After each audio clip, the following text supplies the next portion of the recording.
আমি কিছু পুরস্কার দিতে চাই, কারণ ওর কৃপায় তো আমি আজ তোমার সান্নিধ্য পেলাম। তুমি বলো ওকে কি পুরস্কার দিব? রাধারানী হেসে বললেন, তুমি এক কাজ করো, তোমার গলার প্রসাদী মালাটা খুলে আমার দাসীর গলায় পরিয়ে দাও। গোবিন্দ রাধারানী নির্দেশ পেয়ে নিজের গলার মালা খুলে দাসীকে পরাতে গেছে। যেই পরাতে গেছে দুহাত তুলে বললেন, না না, ওই মালা আমি পরবো না, পরবো না ওই মালা। এবারও সুযোগ হাতছাড়া করছে। এমন সুযোগ আমাদের কাছে আসলে না করব।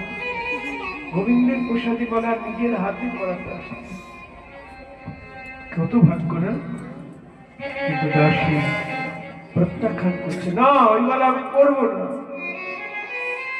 গোবিন্দ নালিশ করছে রাধারানীকে, দেখো তোমার দাসী না আমার পুরস্কার নিচ্ছে না। রাধারানী হেসে বলছে, মনে হয় ওই পুরস্কারটা ওর পছন্দ হয়নি। তুমি এক কাজ করো, তোমার মুখের ভিতরে যে চর্বিত তাম্বুল আছে, ওই চর্বিত তাম্বুল একটু বের করে আমার দাসীর মুখের ভিতর ঢুকিয়ে দাও, তাহলে নিশ্চয়ই ও না করবে না। ঢুকিয়ে দাও।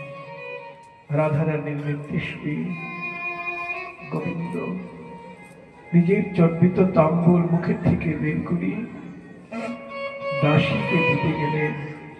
নিল না। দুই করে বদন ঝেড়ে বলছে, না ওই প্রসাদ আমি নিব না, ওই প্রসাদ আমি নেব না, ওই প্রসাদ আমি নিব না গো, ওই প্রসাদ আমি নেব না গো। গোবিন্দের প্রসাদ কেন চাইব? রাধা দাস নিচ্ছে না। ওই প্রসাদ আমি নিব না গো, ওই প্রসাদ আমি নেব না গো। এখনো রাধারানীর প্রসাদ পাই নাই, তাই ওই প্রসাদ আমি নিব না গো।